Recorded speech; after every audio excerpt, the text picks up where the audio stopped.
So, how in the world did we go from blaming bad air for deadly plagues to using artificial intelligence to predict the next pandemic?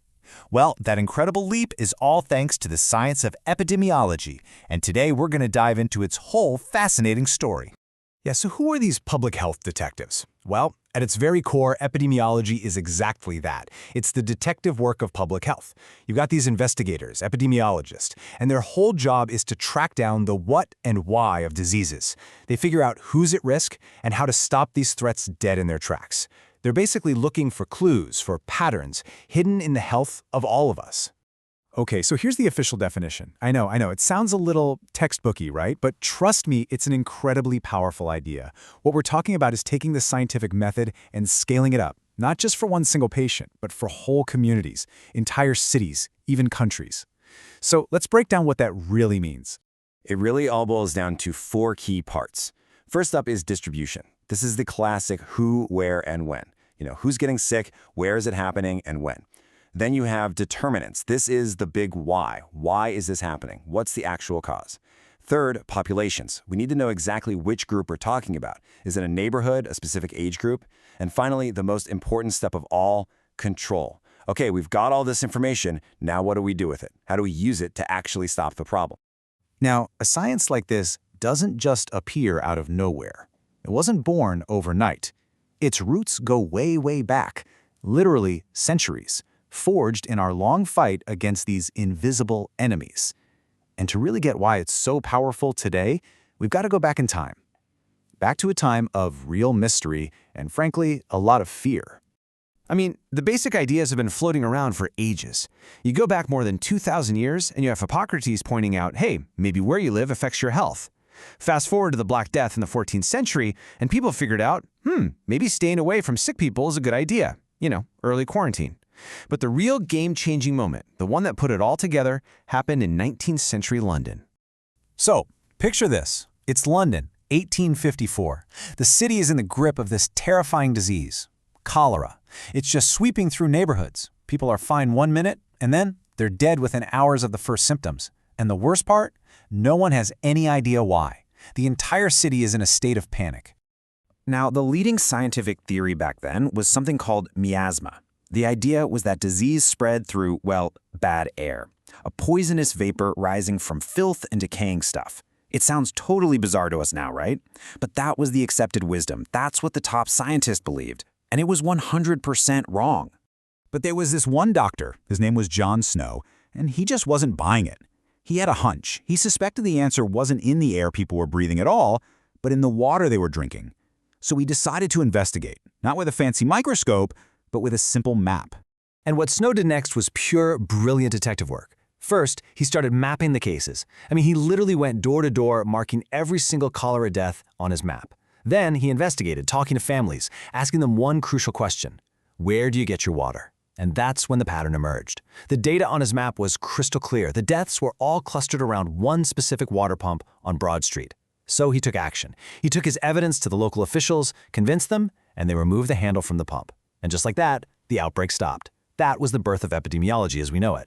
So John Snow's work really laid the foundation for everything that came after. But as the world modernized, the challenges changed too. The focus started to shift from just infectious diseases like cholera to more chronic, long-term illnesses, things like heart disease or cancer. And to fight these new kinds of foes, epidemiologists needed a whole new toolkit. Two of the most powerful new tools are what we call observational studies. Think of a cohort study like watching a movie play out in fast forward.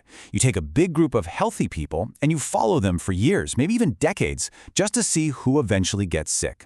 That's exactly how we figured out the link between smoking and lung cancer. Then you have a case-control study, which is kind of like rewinding the tape. You start with a group of people who are already sick, and you look backwards in time to try and find what they were all exposed to. It's two different ways of looking at the same problem. And to really measure the impact of a disease, there are two key terms you'll hear a lot: incidence and prevalence. Here's the easiest way to think about it. Incidence is like the new raindrops falling during a storm. It's the rate of new cases popping up. Prevalence, on the other hand, is the total puddle on the ground.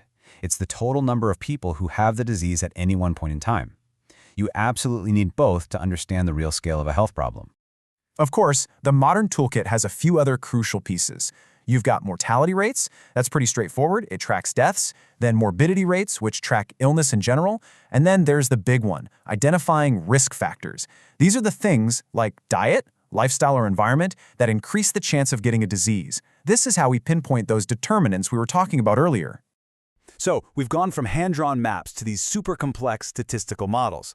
The tools have just been evolving constantly. And today, today we are right in the middle of the next massive leap forward.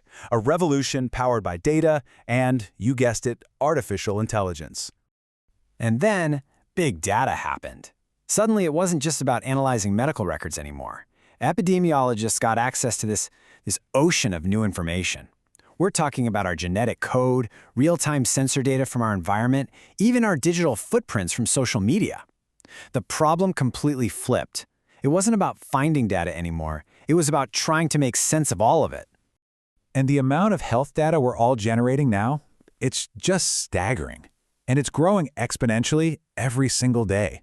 It is way, way too much for any single human, or even a team of humans to analyze.